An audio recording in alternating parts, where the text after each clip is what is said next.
how to buy crypto on Binance. Hey everybody, welcome back to the channel. In today's video I will guide you on how you can buy crypto on Binance, so make sure to watch the video till the very end. Now if you want to actually buy crypto on Binance, it's basically quite very simple to do so.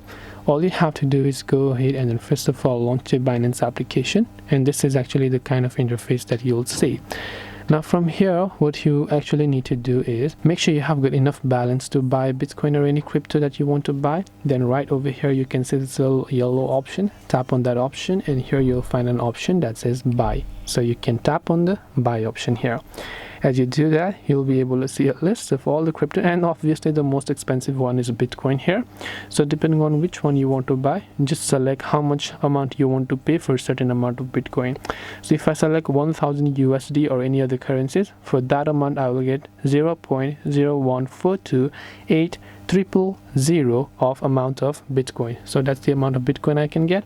Then I can tap on buy, enter my payment details like Skrill, or I can add my card, then tap the confirm option to buy it successfully. And this way I will be able to buy crypto on Binance. Hope this video was very helpful. If you have got any more questions, feel free to also leave them down below. Thank you for watching till the end, and see you soon in the next video.